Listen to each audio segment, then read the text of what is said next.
Hey everyone, Jenny here. Welcome back to my channel. This is the second time I'm doing this, and hopefully this is gonna be the last time. Sorry, my leg hit the stool that my phone is propped up on. I had gotten a text from my mom, and I thought it was kind of important, and so I cut the filming of the last one 5 minutes in. Anyways, let's get into my December wrap up, and yeah. Now I read 9 books in 4. I read 9 books in December, which is kind of a lot for me, especially since we were technically on break. It's not really a lot, although now I'm working again, so whatever. Like, because I could just sit around like a few days and just read, like, oh, hey, oh, read. Can't do that now, obviously. Well, technically, where I work, the cities, I don't know what I'm doing. The city schools are technically still on break. And even though the preschool I work at is part of the city schools, our extended day program is back. Because, yay, no more norovirus. But we had a weird day today. The day got off to a weird start, even before I got there. So yeah, let's get into it. They're not in order that I read them. The first book I'm going to talk about is this lovely Harlequin romance novel right here. I read it, I used to be obsessed with these when I was in high school, so I have quite a lot that I still need to get through. Like, yeah. Or actually, these were from when I was in college, because these say 2011. I graduated in 2009. Yeah, youngsters. Anyways, this one is from A Daredevil to Devoted Daddy by Barbara McMannon. And I've actually read some pretty good Harlequin romances before. I can think of a few of them off the top of my head. Actually, a few that I saved and then I recently donated to the thrift store. Because my used bookstore does not buy these, and I don't blame them. There's a lot. Yeah, so it's not one of the best, and I looked it up. This author has written over 80 books, and I was like, oh, so you're probably just phoning it in, like, you don't care at all. You're just getting from point A to point B. And yeah, it kind of felt really phoned in. And actually, one of my favorite things about these Harlequin novels are their titles, like From Daredevil to Devoted Daddy. There's, what was one that I recently saw? I don't remember, but they are the craziest titles, and I love them. Just for their crazy titles. I don't have a store around me that sells them. I'd have to buy them offline. I really don't want to. But they're cheap. If you're looking for cheap books, Harlequin romance novels are like $5. And if you like romance, they're $5. Okay. Anyways, the next book I have is This World We Live In. I got a book for Christmas. Yay! Actually, I get 2 books plus a gift card. By Susan Beth Pfeiffer. It is the 3rd book in her Last Survivor series. And the first one I rated either 4 or 5 stars. I don't remember. But this one I rated 3 stars because this one and the second one, I didn't really care for the second one.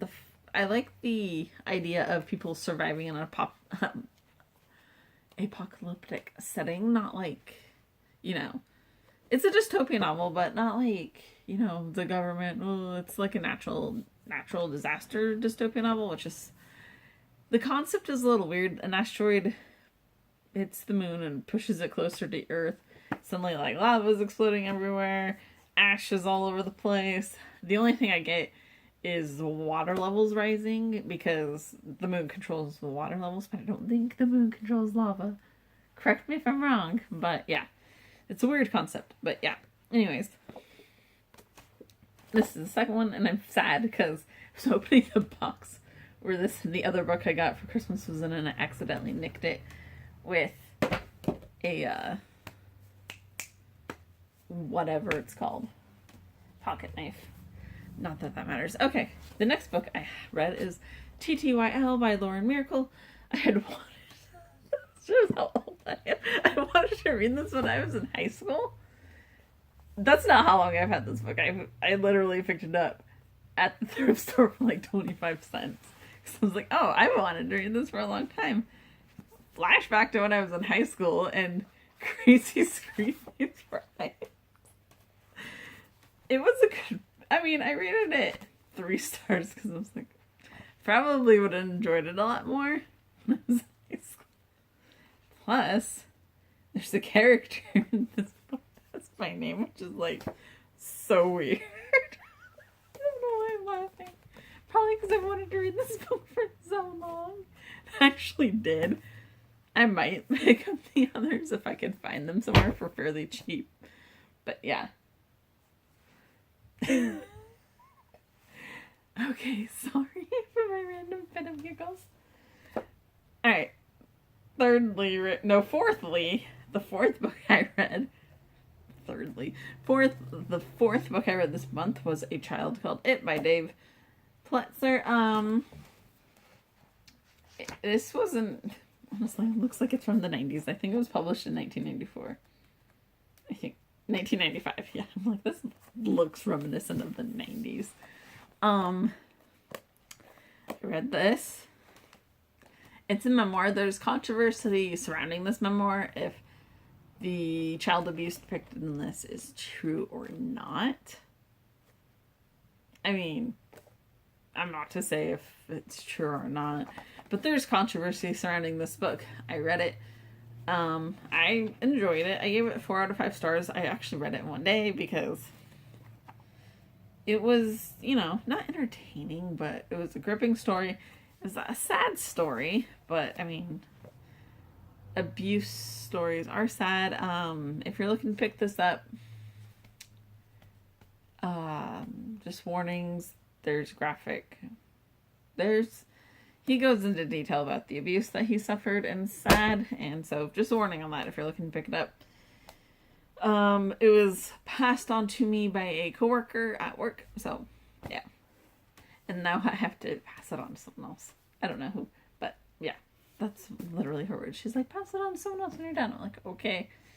The 5th book I read this much, which was Switch by Ingrid Law, the last of her savvy books. I'm not calling it a trilogy because they don't follow the same characters.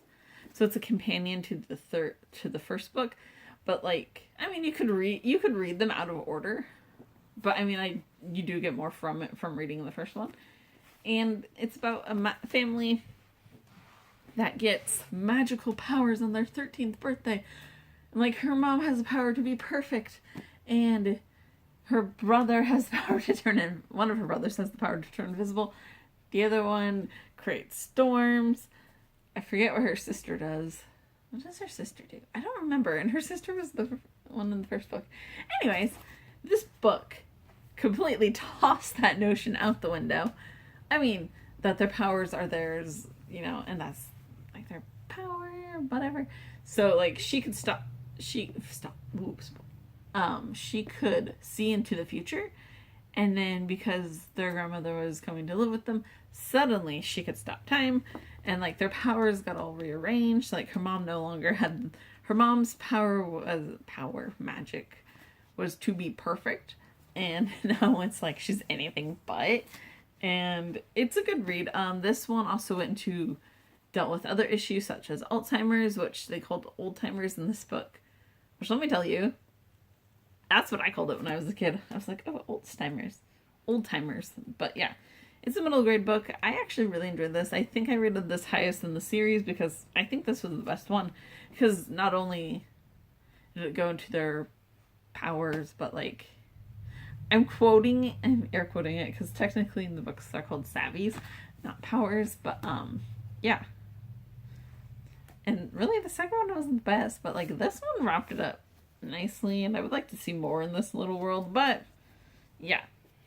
Whoosh, toss it off to the side. Alright, that's 1, 2, 3, 4, 5. The 6th book I read this month was Furthermore by Taylor Mafi. Yeah, I picked it up as a Christmas gift to myself. Actually, like, I used any excuse to order books off Amazon when I was ordering people's Christmas gifts. Yeah.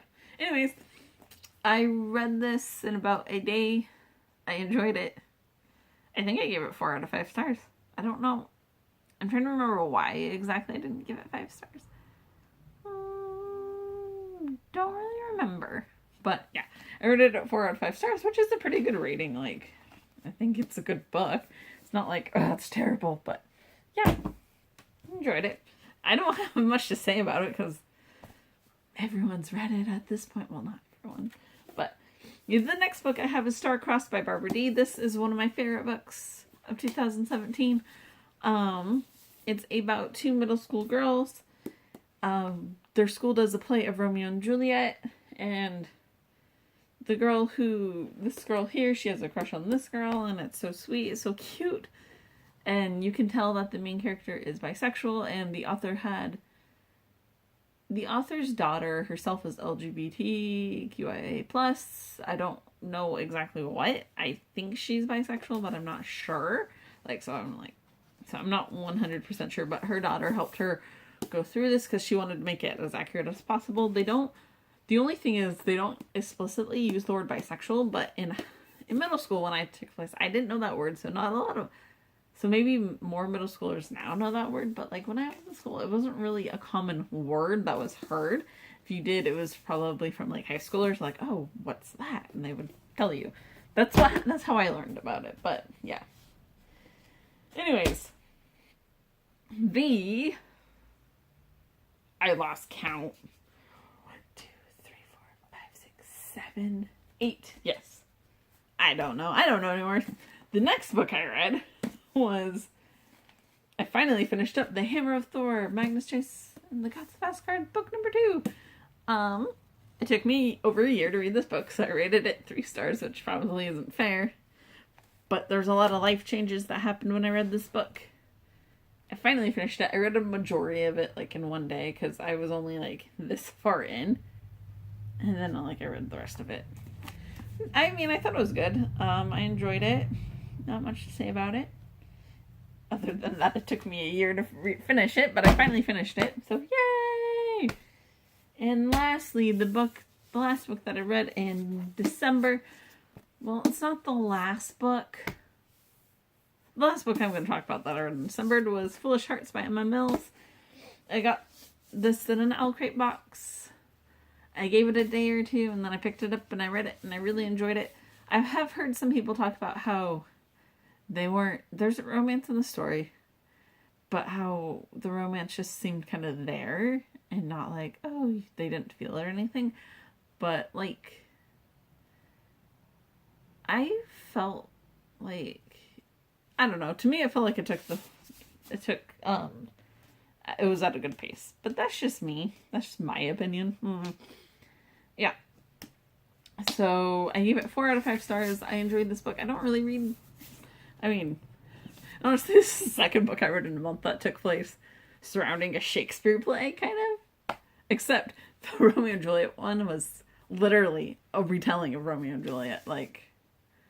Not literally, but you could see the parallels that it was a retelling of Romeo and Juliet, which I forgot to say, but yeah.